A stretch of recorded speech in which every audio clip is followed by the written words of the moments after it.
It's Saturday evening. It's time to talk about the very best comic books in the entire world. Who better to do that with than our good friend Drew, returning from New York Comic Con. Yeah, doing fantastic, Wes. Yeah, New York was amazing. Had a blast with Aaron. We met a lot of big fans of ours at New York. It was amazing every single day. But let's talk about the best comics of the week. Well, we should talk about the big debut from DC Comics, Absolute Wonder Woman, Kelly Thompson with Hayden Sherman on art. I don't know that I wholeheartedly recommend this comic book. I think that it's perfectly fine. It doesn't quite have the amazing hook that Absolute Batman did in it. Unfortunately, I don't hear a lot of people like going out there and sharing screenshots and talking about how great this comic book was, Drew. The whole setup of the issue, from Apollo dropping the baby off on the island, it's like something doesn't make sense because you're punishing. How much time we got to talk about this?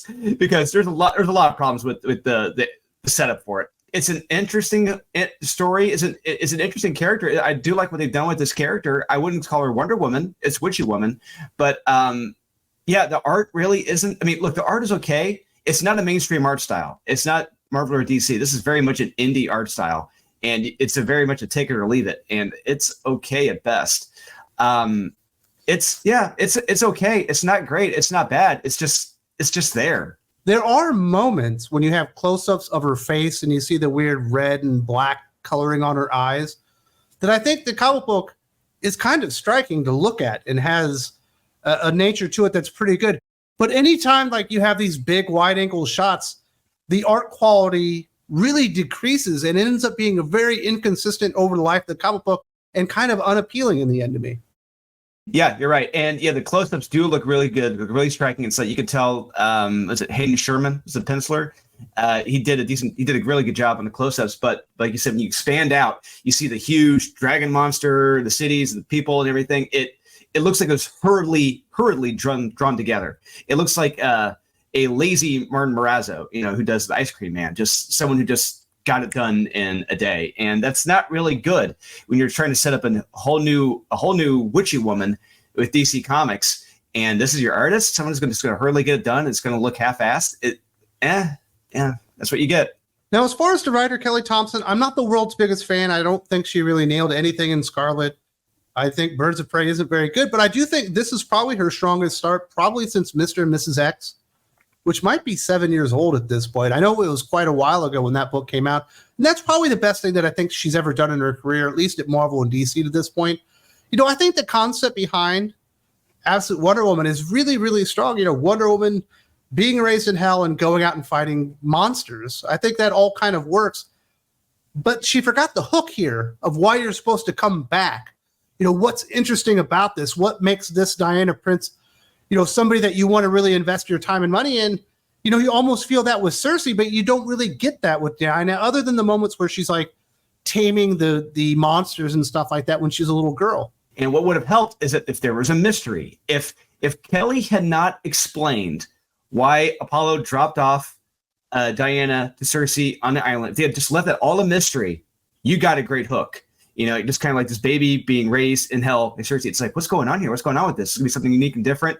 Because as we all know, the story is always better when you explain it. But yeah, she did a horrible job explaining it. And it's very lackluster. It's very lame. And it doesn't work. And because of that, there really is no mystery hook.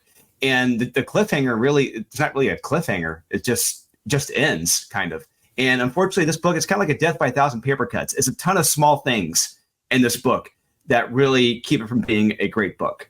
Yeah, it sounds like I liked a little bit more than you. If you want to go out and read Absolute Wonder Woman, I say do it. You'll like it more than Tom King's Wonder Woman. But if you're expecting anything, as balls to the wall fun as Absolute Batman, I don't think you're going to get this here. I think it's just, like I said, kind of fine. Yeah, like I agree. Yeah, I think honestly, Wes, we're on the same level with this. Like I like it. I like what she is creating here, but how she's explaining things, it doesn't work. So let's get into the really good stuff, the good shiz, as they say. For the indie comic book scene, Rook Exodus #6, Jeff Johns writing, Jason Fabok on art. We get the second confrontation between Rook and Ursa on this one. Everything is bigger and badder, and the stakes have been run through the roof as Direwolf is not in a good position to open up this comic book. Jeff Johns does a great job scripting, but the art owns it in this one. Exciting conclusion to the first big story arc. Unfortunately, it sounds like we're going to have to wait until the early part of 2025 to get issue number 7. But for one opening salvo, this thing was absolutely phenomenal, guaranteed to be in my top 10 comic books of the year. Yeah, I agree. Each issue of this run was a solid recommend, if not great. And yeah, how this ends, it's an action-packed ending. And like I said, it's not so much an ending as what they're setting up to come in the future. It's even more exciting because I'm not going to lie, I'm actually more excited for the next issues than I was for this original arc, because what they're opening up to, this whole new world, pretty much, it's like, oh, I dig it. Go on, you got me. And that's creating a hook right there. Wes talked about it earlier. They did a great job creating a hook to lure you back in for the next issues, the next run. Yeah, Jason Fabok, he does a lot of the heavy lifting in this series, and his art is terrific. He has not lost his touch, and if he needs his time to work on the next arc, so be it. I'll take it. I will gladly wait, but it sucks to wait. I know. But yeah, do check out issue 6 of Rook. It is a fantastic series. It's a fantastic issue. If you're not, fix yourself. Absolutely loving Rook Exodus. I'm going to miss it, but I will be very, very excited when issue number 7 comes out. Another big recommend, Conan the Barbarian 16, Jim Zub writing, Doug Braithwaite on art. The conclusion to the Frost Giant's daughter, kind of retelling, reimagining from Jim Zub here. Really lots of callbacks and flashbacks to Conan with his father back in the day, and how he's kind of come to grips with his faith in Crom, and how meeting other gods only kind of reinforces that. It's a good comic book, and I certainly recommend it. But when you look kind of back at it, I don't even know if this one needed to be told. I think the Frost Giant daughter story could have ended at issue 15, but it is another interesting character look at Conan. This is a story I believe is good to have for people who are not familiar with Conan, who don't really know his motivations, his people, his beliefs, because this issue does a great job establishing what Conan believes in, his struggle with faith, growing up, in Crom. And you see that in being reflected from his dad talking to him.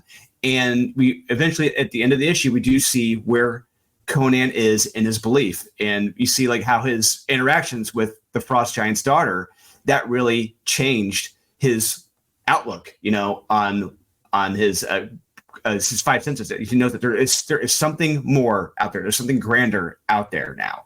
And I love that. That's growth in the character. And I think it's good that we do have this. And you know what? Like you said, the Frost Giant's daughter is a very, very well-written story that's been told countless times. But I do like Jim Zub's little addendum here, just pretty much getting into the motivations of Conan and his beliefs. This is, in my opinion, this is one of the best issues of Conan, and strong recommend for me. Well, there you go. I would say it's the weakest issue of Conan so far. But I definitely still recommend it because it's been a fantastic series and guaranteed to be also in my top 10 comic books of the year. Next up, we're going to recommend Grommets number 5, or at least I am. We'll see what Drew thinks about this one. Rick Remender, Brian Posehn writing, Brett Parson on art. This is more of a slice of life kind of comic book, growing up in the 80s and all that culture. Of course, I grew up in the 80s. It hits a lot of my feel spots in there. The art by Brett Parson, I think, is absolutely fantastic.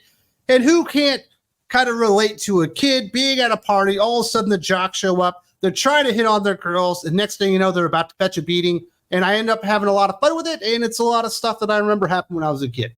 It's a nostalgia trap for me. And now, is it just me, Wes, or did the tone change in this issue from the previous one? It seemed like it went a little darker in this one. It's certainly more serious. Certainly more serious, yeah. And I really wasn't expecting that. So that was good for me, So I really appreciated that. And it was kind of a shocker with what they bring up in this book.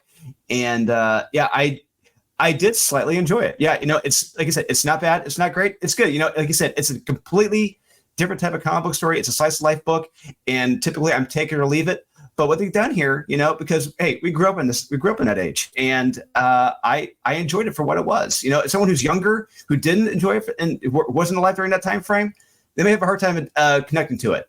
But guys our age, yeah, I would recommend this. Really enjoyed that one. I guess it ends up being a mini-series. Love the Brett Parson art. Think he's doing some wonderful things there. Also going to recommend Standstill number 3. Lee Lowridge writing and illustrating this one. An interesting formatted comic book. Basically everything are splash pages in there. And while I still like the comic book, I think they've introduced this character and him using this time manipulation technology where he can make things stop, and really go out there and punish people. I'm still wondering why he's doing that. They haven't fleshed out the character enough. So if I don't get more of that in the next issue, I'm probably going to hold it against the writer at that point, because I do think they should have done more to flesh out the motivations of what he's actually trying to accomplish rather than just being mean to people. They almost get to it here, but they don't really dive into it enough for me. Yeah, it's still good. I'm starting to like it a little bit more, but like you said, I want to know more about why he's doing it. It's a thing where it's like, yeah, we're gonna keep giving you him doing shitty stuff to people. It's like, okay, that's great. That was funny in the first 2 issues, but let's get to why he's doing it. Why is the motivation? Why is he doing this? That's what we want to know. That's what that's a good hook. Take it back once again, the very beginning of this episode. That's a good hook to draw us back. There really isn't a hook here except for the mystery, which I'm hoping they do pay off. If they don't pay off the mystery, that is a big problem. But right now, yeah, it's a good series. The art is fantastic. I gotta compliment the artist. He is terrific. Yeah, do check this out. It's something different. It's something unique, but you're gonna be left with a lot of major questions that hopefully they do pay off. Yeah, it's cool seeing Lee Loughridge do this. I think most people know him more of a color artist, but obviously he's doing all the work here. Looks really, really good. Our final indie book to recommend, TMNT Saturday Morning Adventures 18. Eric Burnham writing, Sarah Meyer on art. The conclusion to this, it kind of ends up being a night of in a museum or whatever, where you've got Venus de Milo, we've got T-Rex corpses and woolly mammoths and all the stuff running around with this giant crocodile man with a see-through brain and a mummy that's come to life. And eventually the other turtles drop by to help them out. It ends up just being a whole lot of fun. If you like the original cartoon, you're going to enjoy this comic book because it definitely feels like another episode of TMNT. 100%. It definitely feels like this could have been an episode. It feels like they actually adapted it from an episode. But it's actually really, really good. It's a lot of fun. It's funny, especially the stuff where Shredder, he's phasing in and out of dimensions. You got Krang trying to bring him back, and it doesn't work. But you're just waiting for that to happen. When he does come back, it's not going to be good. But yeah, it's a fun, silly Halloween type story for this time of the year, and involving a mummy, and you got the crocodile with the exposed cranium. Yeah, it's fun silliness. It's fun campiness. I'm grinning into ear reading this. It's great to read with your kids. Yeah, high recommend for TMNT Saturday Morning Adventures. Yeah, I've been loving that series for a very long time. I would like to recommend something from Marvel, but hold your head in shame. You had the big Iron Man book come out this week. You had Avengers, you had X-Men, you had all these whatever's supposed to be flagship titles. None of them landed. Marvel absolutely had a terrible week all around. Screw you guys. We're going back to DC Comics. Gonna recommend Detective Comics 1090, Tom Taylor writing, Michael Yanin on art. I think I was distracted by the fact that Michael Yanin's art looks better in this comic book issue than I've ever seen it look, specifically on Batman. I was taken back by how much he had improved when it came to illustrating Batman. A lot more life, a lot more character to the art in here. It was brought up in the aficionados, and I hadn't even thought about it, how he was definitely aping Hush, he being Tom Taylor, which makes a whole lot of sense. He does like to copy other writers. Introduce secret character from the hero's past that was there all along, but you never knew that they were there. But it is so much better than what Ram V was doing. I'm not going to hold it against it. And for one issue, Tom Taylor on Detective Comics gets a recommend for me. Yeah, this is what happens when you have the bar so low that a story like this, it's almost like a replication of Hush. It's actually very passable. And yeah, I do agree. This was a fun issue because the bar has been so low for Detective Comics and Batman. But yeah, Michael Janin, yeah, his I really feel like, and not many people will recall this, but there are a lot of accusations Janin was getting for using 3D imagery, Google imagery, tracing images, and just really taking shortcuts with his artwork back in the day when he was working with Tom King. But now you can really see, yeah, he's actually trying here. He's actually legitimately drawing here in these pages, and they're fantastic. Some of the best stuff he's ever done in his career. I agree. And yeah, I do like the setup here with Thomas Wayne and the twist at the very end. That's a very interesting twist. I dig it. And the setup with these couples and this MacGuffin that they're taking to feel younger, and Bruce Wayne considering it because it's at a certain point in his life. I'm getting a little bit older. Maybe this could help me. But hey, it's fun. I like it. I dig it. And yeah, Tom Taylor is able to keep his Australian ego in check. So let's see how much longer that can hold out in the next few issues. But yeah, for right now, it's a strong recommend. But I thought that was better than the debuts on Nightwing and Green Arrow and Harley Quinn this week. It was definitely the one that stood out as far as the new creative teams. Also going to recommend Superman 19, Josh Williamson writing, Dan Mora on art. Man, I did not know that I needed Dan Mora full-time on a Superman comic book, but this thing looks absolutely gorgeous. I like the opening salvo that they had with the original artist. I thought he did a really good job. Dan Moore takes it up like 4 or 5 notches. I'm not in love with the concept of Lois Lane becoming Superwoman. I don't love the concept, but it's certainly well executed here. You even get a funny little moment where they end up in the same closet trying to change into their uniforms. I thought that was pretty cute. You get some really, really cool visuals on there. We get Doomsday back, but not in a way that I ever imagined that it would be done, that I thought was very, very intriguing, made a lot of sense for the character itself. And I think this was a winner for a Superman series that had grown pretty stale for me, and I needed something new to happen. Yeah, Josh Williamson's Superman run, in my opinion, has been pretty head-scratchingly weird because it's tonally all over the place, introducing new characters that really feel like they have no place in this book, on top of having a super family, and now you've expanded the super family even more by giving Lois Lane powers now. And it's like, do we really need another person with Superman powers? This is getting beyond ridiculous. It's like the 60s Superman era, but without the fun. But yeah, Dan Moore's art is a standout in this book. I really, really love his art. He is the superstar of DC Comics. DC has to lock him in. If they don't lock him in, shame on them. That is absolutely stupid. Yeah, I'm very interested to see where they go with Doomsday from here. But yeah, like I said, it's a different take on Doomsday, and I want to see what happens.